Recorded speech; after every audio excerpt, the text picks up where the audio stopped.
AUM नमः शिवाय। हर हर महादेव। सनातन धर्म के अनंत ग्रंथों में शिव पुराण केवल एक पुस्तक नहीं बल्कि स्वयं भगवान शिव की दिव्य वाणी का अमृत स्वरूप है। यह वह महाग्रंथ है जिसमें सृष्टि के आरंभ से लेकर धर्म, भक्ति, ज्ञान, वैराग्य और मोक्ष तक का गूढ़ रहस्य समाहित है। ऋषियों ने कहा है कि कलयुग में जब मनुष्य दुख, भ्रम, पाप और मोह में फंस जाए तब शिव पुराण का श्रवण उसके जीवन को प्रकाशित कर सकता है। नैमिषारण्य की पुण्य भूमि में जब अनेक ऋषि मुनि एकत्रित हुए तब उन्होंने सूत जी से प्रश्न किया, हे महाभाग, कलयुग के प्राणियों के उद्धार का सरलतम मार्ग क्या है?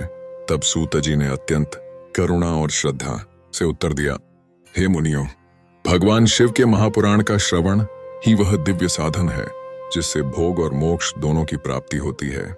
शिव पुराण की महिमा। शिव पुराण को वेदों का सार कहा गया है। जिस प्रकार समुद्र समस्त नदियों का आश्रय है, उसी प्रकार शिव पुराण समस्त शास्त्रों का सारभूत केंद्र है।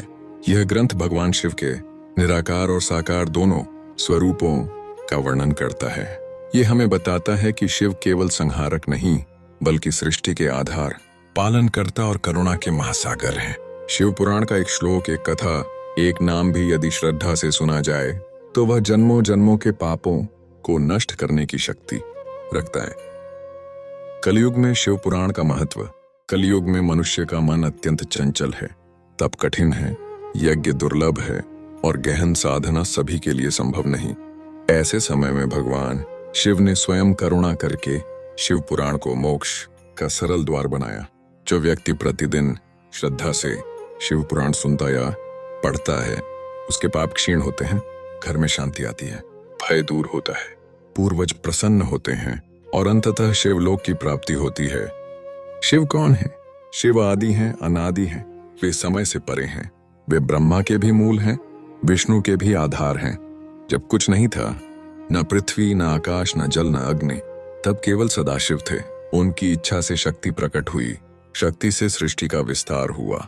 इसीलिए शिव पुराण हमें सिखाता है कि शिव की उपासना केवल देव पूजा नहीं बल्कि समस्त अस्तित्व के मूल तत्व की आराधना है।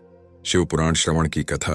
एक बार देवर्षि नारद ने प्रश्न किया, हे प्रभु, ऐसा कौन सा साधन है जो साधारण मनुष्य को भी आपके परम धाम तक पहुंचा सके?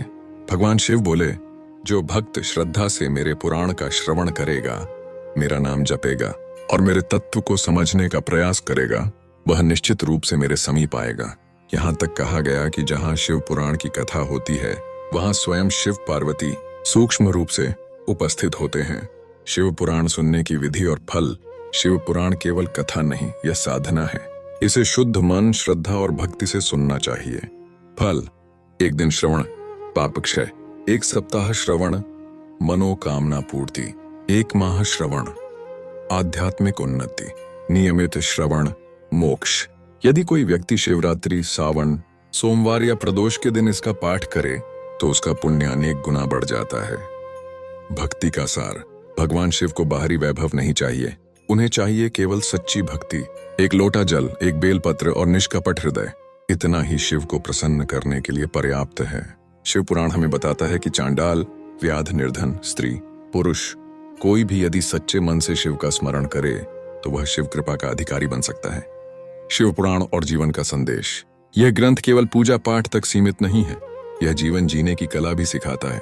अहंकार का त्याग, सत्य का पालन, माता पिता का सम्मान, गुरु की सेवा, करुणा और क्षमा।